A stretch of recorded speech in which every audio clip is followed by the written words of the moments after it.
नमस्कार दोस्तों, ये सिर्फ प्रेम कथा नहीं, ये साबित करती है कि कभी-कभी एक बूंद बारिश पूरे राज का भाग्य बदल सकती है। बहुत पुरानी बात है, राजस्थान के रेतीले मैदानों और हवेलियों के बीच बसा था थारगढ़ नाम का राज्य, जहां हवाएं भी राजसी शान से बहती थी और रेत में छिपे हर कण में कोई न कोई रहस्य सोया रहता था। थारगढ़ के एक छोटे से गांव में नीरजा नाम की एक लड़की रहती थी। वह रेत से कांच बनाती थी।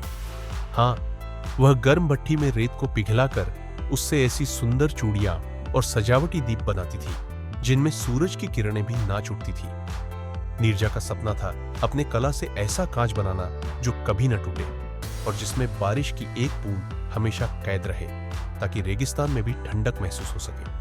उधर थारगढ़ के महल में रहता था राजकुमार आर्यन, एक साहसी, विद्वान और न्यायप्रिय राजकुमार, जिसे शिकार से ज्यादा शांति पसंद थी और सोने की तलवारों से ज्यादा उसे लोगों के सपनों में दिलचस्पी थी। एक दिन आर्यन साधारण कपड़ों में गांव घूमने निकला। वह चाहता था कि लोग उसे राजकुमार के रूप में नहीं, बल्कि एक आम इंसान के रूप में देखें। गांव के चौक में उसने नीरजा को देखा। वह भट्ठी के सामने बैठी थी। उसके चेहरे पर पसीने की बूंदें चमक रही थी, पर उसकी आंखों में अजीब सी शांति थी। वह रेत को पिघलाकर कांच का दीप बना रही थी। आर्यन ने कहा, "यह रेत इतनी तपती है, पर तुम्हारे हाथ कैसे इसे इतनी नरमी से थाम लेते?" नीरजा मुस्कुराई, "क्योंकि मैं रेत से बातें करती हूं। अगर तुम किसी चीज से प्यार करो तो वो तुम्हें कभी जलाती नहीं।" आर्यन के दिल में कुछ बदल गया। उसने उस दिन एक दीप खरीदा और अगले दिन फिर आया, फिर तीसरे दिन भी। धीरे धीरे दीपों के साथ साथ दिलों में भी रोशनी जलने लगी। नीरजा और आर्यन एक दूसरे से मिलने लगे, कभी नदी किनारे, कभी रेत के टीले पर, जहां हवा उनकी बातें सुनकर मुस्कुरा उठती थी। लेकिन जैसे हर प्यार की राह में कांटे होते हैं, वैसे ही उनकी कहानी में भी एक तूफान आने वाला था। महल की रानी सौम्या, आर्यन की मां, अपने बेटे के इस प्रेम के खिलाफ थी। उन्होंने कहा, "एक कांच बनाने वाली लड़की राजकुमार की रानी नहीं बन सकती।" आर्यन बोला, "मां, उसने मेरे दिल को सोना बना दिया है। क्या यह किसी भी खजाने से कम है?"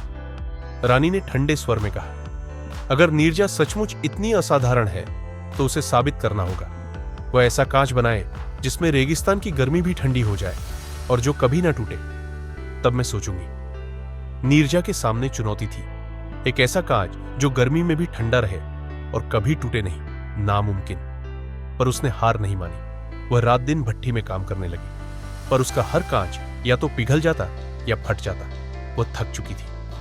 तभी एक रात आंधियों के बीच एक बूढ़ी रहस्यमयी औरत उसके पास आई। उसने कहा, "नीरजा, अगर रेत में बारिश की आत्मा भरनी है तो तुम्हें नीलगिरी की घाटी से नीला क्रिस्टल लाना होगा।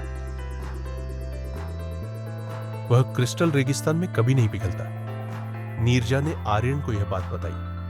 दोनों उस खतरनाक यात्रा पर निकल पड़े, रेगिस्तान पार करते हुए, आंधी, प्यास और धोखे से गुजरते हुए। रास्ते में उन्हें डाकुओं ने घेर लिया, पर आर्यन की तलवार और नीरजा की समझदारी ने उन्हें बचा लिया।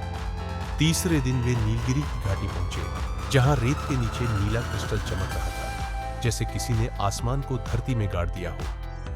नीरजा ने वह क्रिस्टल उठाया और अचानक घाटी में बिजली कड़की। एक आवाज गूंजी, "जो प्रेम सच्चा हो वही इस क्रिस्टल को पिघला सकता है।"